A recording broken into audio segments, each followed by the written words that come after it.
I was wondering how long it was going to take before our good old Erica actually showed up.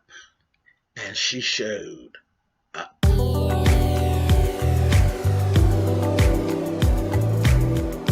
I'm like, come on through, Cookie. I want to put my soapbox. That's basically it. Let's talk about drag and all its forms.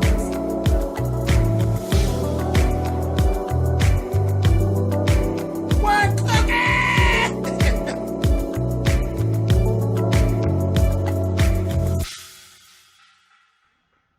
Hey guys, thanks so much for clicking on the video. This is my review for Love and Hip Hop New York.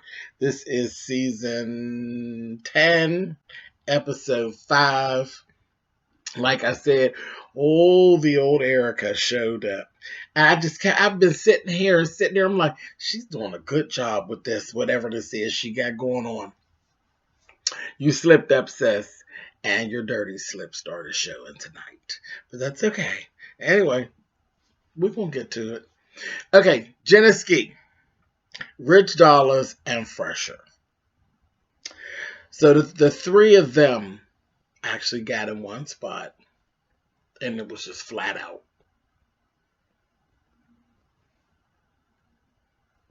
You're going to need to choose.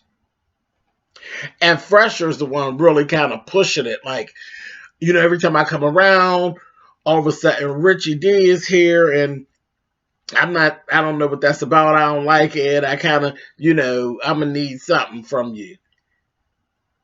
Well, Fresher, I don't think you're in a position to really be like pressing anybody.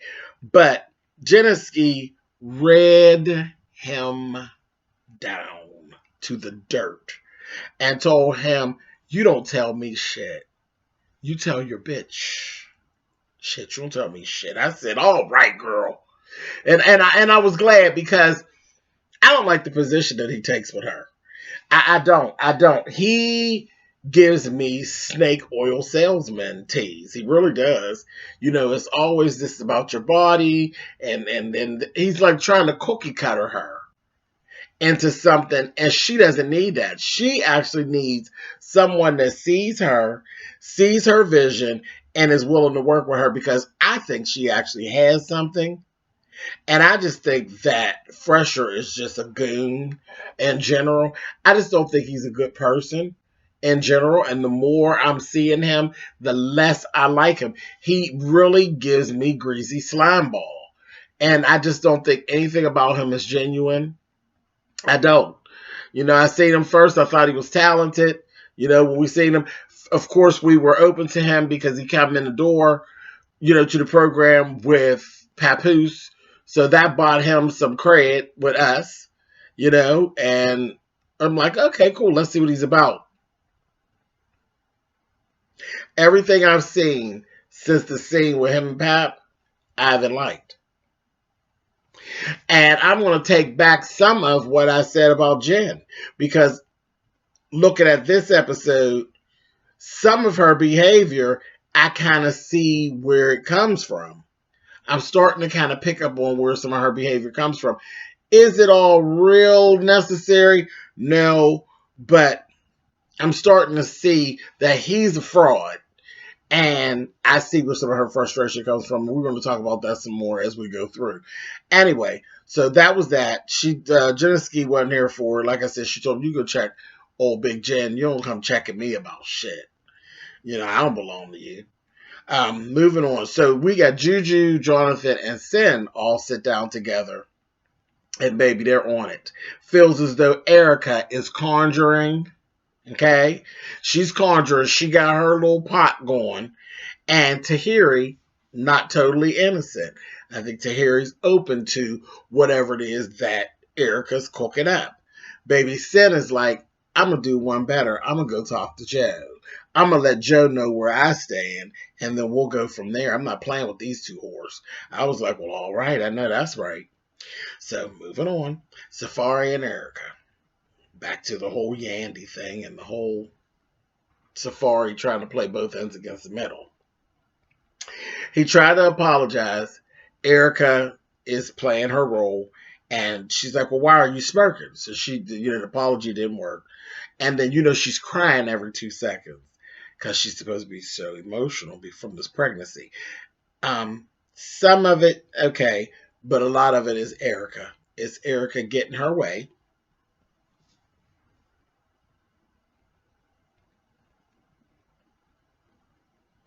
Erica being Erica.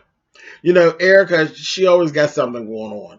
And I'm just starting to see it. And I'm like, you're going to slip up. You're going to slip up soon. And she did. She did this episode. She slipped up because it's like, this ain't even you to be this emotional. You play emotion when you want what you want.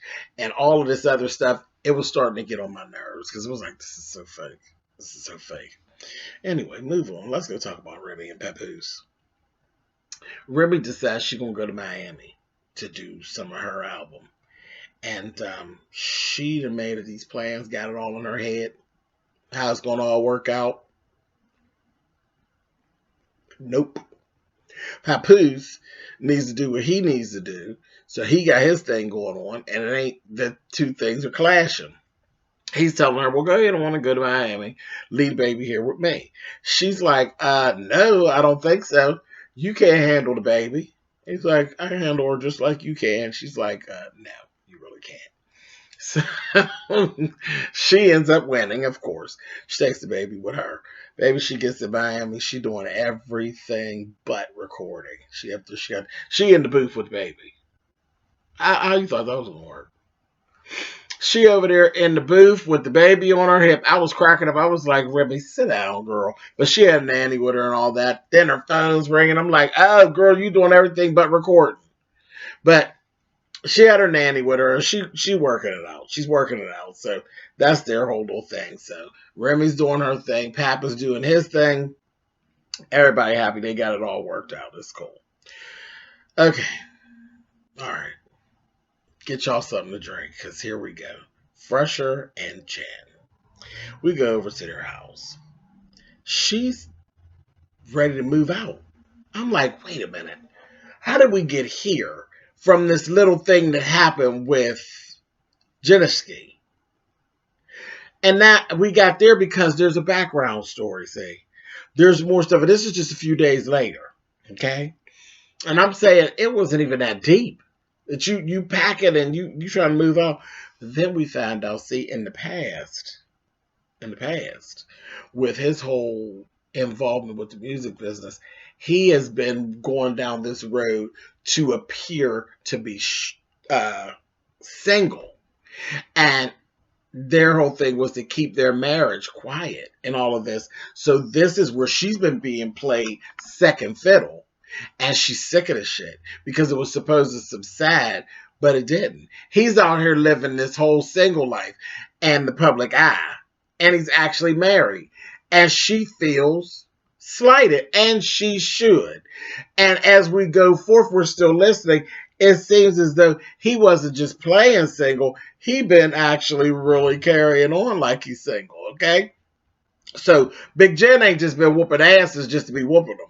Big Jen whooping asses because she just ain't trying to be ignored and just done. And you know what it reminded me of? Andrea Kelly. Y'all remember when that happened to Andrea Kelly? How R would never admit that they were actually married, and here she was on tour with him and everything, and he was screwing other people and doing everything else, and all along only the people that's in the circle knows that that's his wife. And the girls is just grinning at her and going on doing a mess. And Jen ain't trying to play Andrea Kelly. Jen's whooping ass and taking names. I said, okay, so I'm going to take back some of what I said about Big Jen. But yeah, old Fresher is a whole fraud out here in these streets. I said, oh my. Oh my. This is interesting. So yeah, this is his pattern.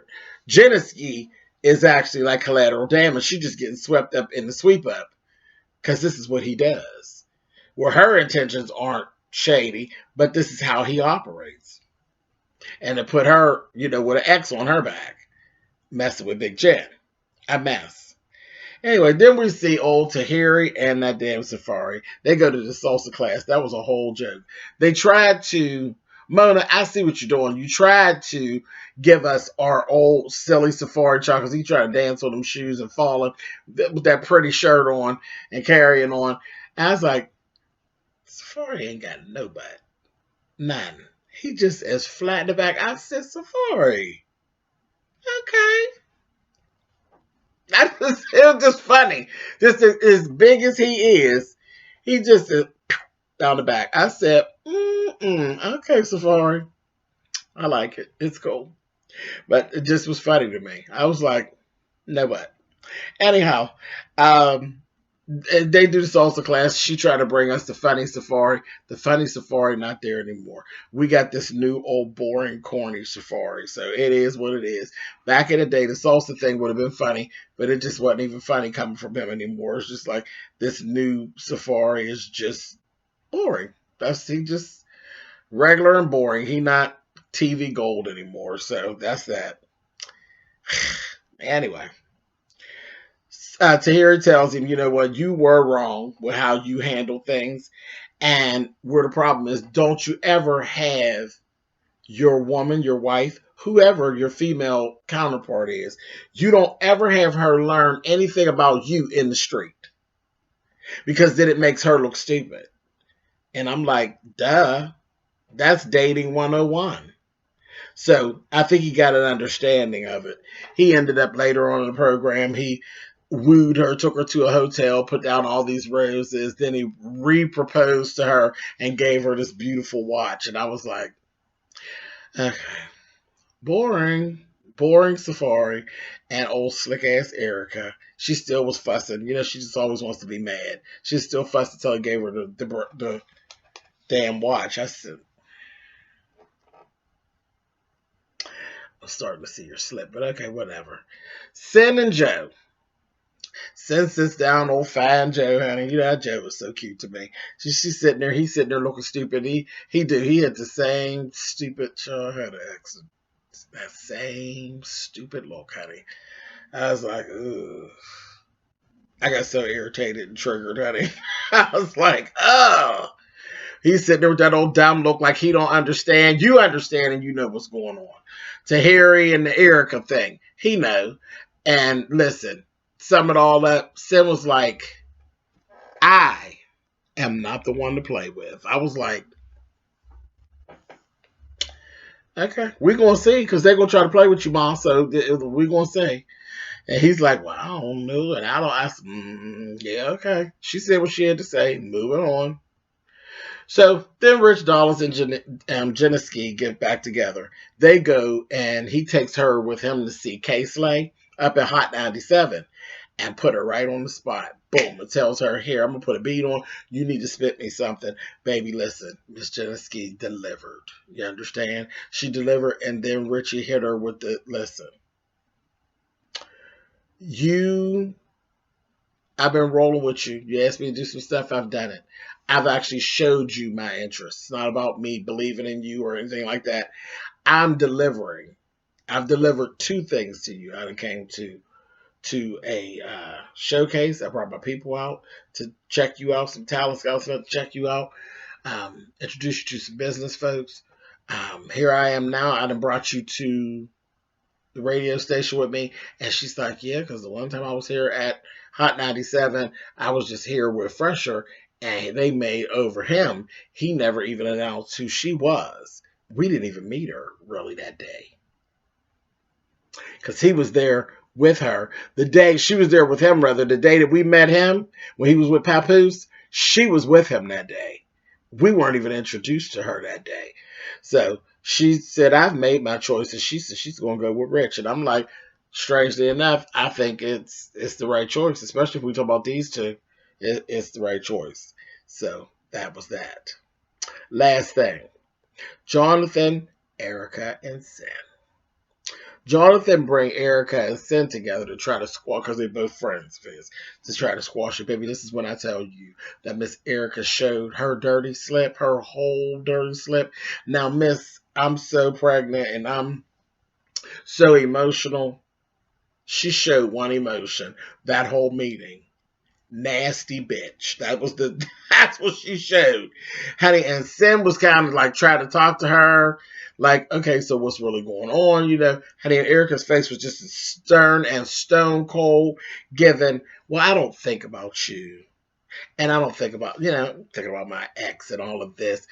Everybody knows you said you were happy that y'all were broken up. Y'all are broken up, so what's the problem? I mean, she was very cold.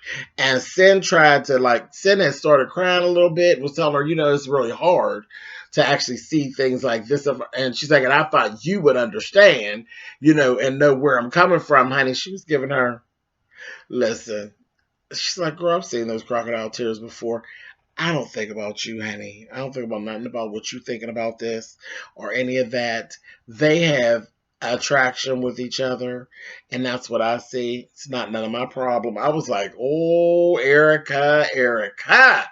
And I was like, okay. And then it took this little turn because Sin clicked her tears right off, baby, and gave, okay, bitch, this is what we doing? I was like, okay, baby, it's getting ready. Y'all don't even understand. Y'all don't even understand. It's getting ready to be Sin and Erica. And look, I think it's warranted. She's pregnant, her problem. She being a bitch, give her some problems, Sin. Give her what it is she's looking for. The real Erica actually stood up. I was like, wow. And so did the real Sin. Honey, Sin ended up answering her phone, was talking. She didn't even say bye. She got up and walked away from the table, and Jonathan was like, well, wait a minute. Baby, Sin gave them every bit of, bitch, it is on. And walked out the restaurant, didn't say bye, didn't say nothing. And Erica still was sitting there giving, I said, girl, you don't even know. You done turned it, and that's a different Sin than what you was dealing with. That's the Sin that Joe was dealing with. I don't think you know that Sin. Y'all get ready to really get at it, and I am so here for it because I knew that, honey, that little Erica, that nasty Erica had done stood up, but she got a nice little adversary now, honey. I said, this is going to be interesting. Y'all tell me what y'all think in them comments, but I think this Sin versus Erica thing is getting ready to be very, very eventful. That'll be the word we use, eventful. Catch y'all later.